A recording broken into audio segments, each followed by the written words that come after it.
저는 오늘 작지만 큰 사람이셨던 분, 곧 몸은 왜소했지만 그 속은 키다리 아저씨였던 한 분의 삶을 소개하고자 합니다.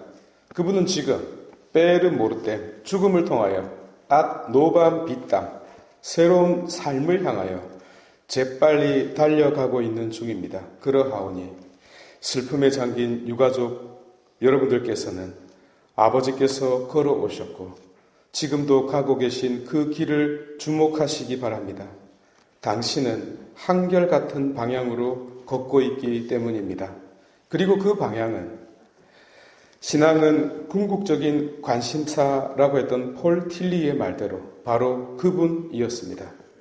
요한복음 서문에 말씀이 하느님을 향하여 서 있었듯 아버지께서는 궁극적인 분을 향하여 서 있었을 뿐 아니라 삶 전체를 통하여 그분을 향하여 걸어가셨습니다. 이 표현이 강명식 바오로 어르신에 대한 저의 총체적 결론입니다. 하여 마지막 삶을 정리하는 이 순간에 슬픔에 젖어 있는 것보다 더 시급하게 당신의 향기와 신앙을 전하는 것이 저의 우선적 일이라 판단했나이다.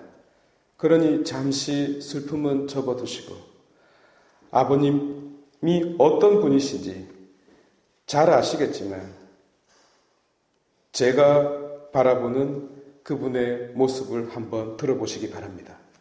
한 번은 함께 한 자리에서 이런 말씀을 들려주셨습니다. 거제도가 진주 문산 성당 소속이었을 때 1박 2일 교육이 있었는데 가는데 3일, 오는데 3일 걸렸대요. 그 말씀을 듣고 제가 자세를 고쳐서 무릎을 꿇고 들었습니다. 이후 그분 앞에서 저는 입을 닫았습니다. 요즘 이렇게 교육한다면 누가 오겠습니까? 그런데 그때는 당연한 줄 알고 묵묵히 교육을 받으러 갔답니다.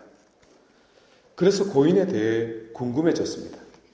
이렇게 저렇게 하나씩 알게 되었습니다. 알면 알수록 고개가 숙여졌습니다.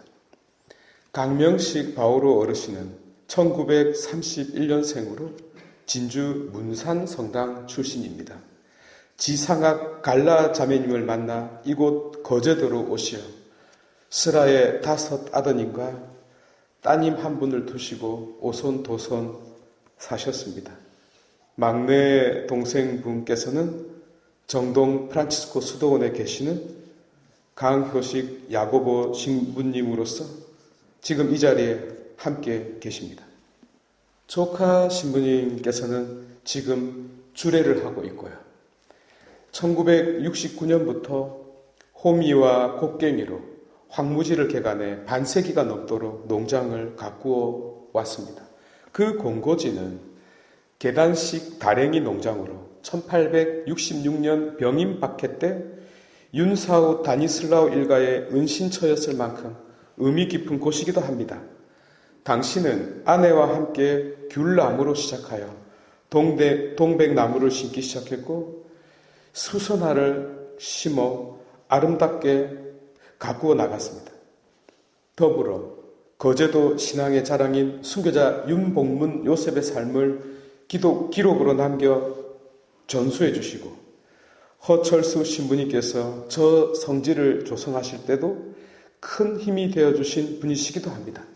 물론 이런 나열이 별로 흥미가 없을 수 있겠습니다.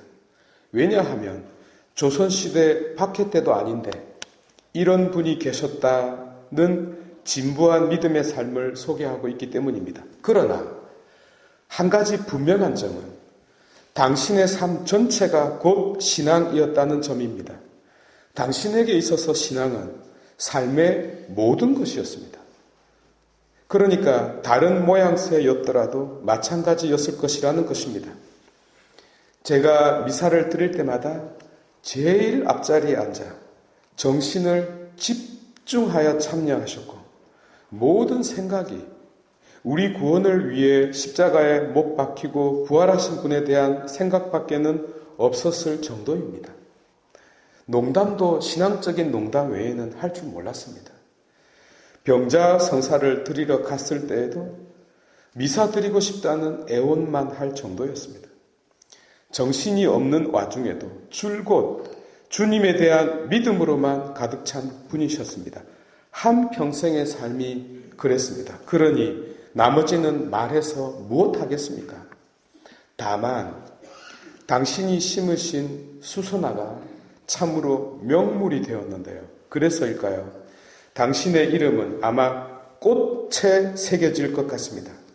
왜냐하면 꽃들에게조차 희망을 주었기 때문입니다. 친구가 되어 주었기 때문입니다. 사랑과 관심을 주었기 때문입니다. 그래서 제가 오늘 반주하시는 요셉 어르신에게 홍하의 골짜기를 영성체 묵상곡으로 부탁드렸습니다. 언덕을 넘어서 가던 그날 수선화가 피어 있었다고 잊지 말고서 다시 오겠다라는 가사가 나오는 까닭입니다. 이제 당신은 떠나고 그 빈자리는 더 크게 보일 것입니다. 그러나 당신은 가시지만 수선화는 남아 있습니다. 따라서 내년 봄 수선화가 고개를 들면 고인의 발자국 소리를 다시 들을 수 있으리라 희망해 봅니다. 우리보다도 꽃과 나비가 더 그리워할 당신이라는 존재 말입니다. 여러분, 속세의 그릇엔 이기심이 담기지만 신앙의 그릇엔 꿈이 담깁니다. 당신은 꿈을 심었습니다. 그 꿈은 바로 이를 가르쳐 줍니다. 흔들리지 않고 피는 꽃이 없다고요. 동시에 흔들리며 피기에 아름답게 꽃 피울 수 있다고요. 고통과 슬픔이 있기에 삶이 아름다운 것이라고요. 언제나 세상이 어렵기에 신앙이 빛나는 것이라고요. 변하지 않는 것이 어디에도 없기에 신앙이 위대한 것이라고요. 세월의 파도에 휩쓸리지 않는 자 그 누구도 없기에 하느님의 이름이 희망이라고요. 당신은 정말 이런 믿음과 희망으로 꽃 한 송이 한 송이를 심고 가꾸었던 것입니다. 아, 수많은 꽃들의 친구여. 빛나는 별빛을 통과하는 창문이여. 대양을 항해하는 이의 본복이여. 거제도 신앙의 향기여. 모든 꿈꾸는 자들의 별자리여. 이제 누구 있어 저 수선화에 물을 주리여.